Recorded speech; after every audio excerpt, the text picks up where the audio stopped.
আজি কোরবানি ঈদ তো বেকুমর হাসা আশা করি বালাগি তো আর ঈদ কেন করি আজ দাহিও মনারলে তো প্রতি বছরের মতো এই বছরও আর শাশুড়ি মা রান্না করে তো প্রতি বছরের কিন্তু কোরবানির ফাতেহার মাংস কিন্তু আর শাশুড়ি রান্না করে উনি যেহেতু বয়সী অসুস্থ মানুষ ওরা আলহামদুলিল্লাহ ওর হাতের রান্না কিন্তু একেবারে পারফেক্ট উনি বুঝতো যে আর ক্ষতি কি দিবে না এখনো নবুঝি কিন্তু আর শাশুড়ি আলহামদুলিল্লাহ বয়স হলেও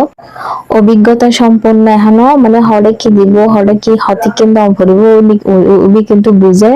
ঠিক প্রতি বছরের মতো এই বছরও আর গরুর মাংস ফাতেহার মাংস এত যে মজুরি আসলে মাশাআল্লাহ একেবারে অসাধারণ। আল্লাহ আরো অনেক অনেক বছর বাঁচাই রাখুক যেন এভাবে আরো আরো অনেক কোরবানির মাংস ওর হাতে দিতে পারি মতো আর নাহলে কোরবানির মাংস লেরা যে বহুত সমস্যা করতাম হানায় রান্না গরিন্দা ভারি মানে আয় অল্প স্বল্প রান্না করতে দিয়ে এত বড় মানে গো প্রায় 10-12 কেজি মাংস একসাথে এখনো দিনও রান্না করিন্দা পারি এতটা অভিজ্ঞতা এখন আর তো নয় তারা কিন্তু এই মাংসের ভিতর এন একটা জিনিস নয় দিদি বাত নাই এর ভিতর মানে পোস্ত তুমি শুরু করি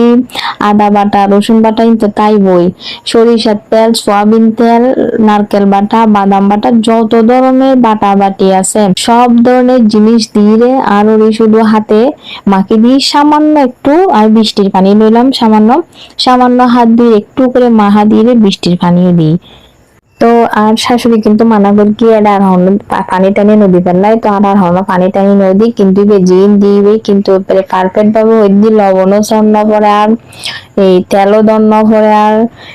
এই মশলাও দন্ন পরে মানে যতটুকু দিয়ে এতটুকু আলহামদুলিল্লাহ মানে এতটুকুর মাধ্যমে রান্না একদম সম্পূর্ণ ডাকি দিয়ে চুলোত বয় দিয়ে রান্নায় বগি তো রান্নার আয় আসলে রান্না হয়ে যায় তার লাভ জামাই লারের তো এদের ভিতরে একখান হতে হয় এর সেই পুরনো সংসার আবার ফিরিয়ে পেলাম কিছুক্ষণের জন্য তাও তো যাই হোক এই যে আর রান্না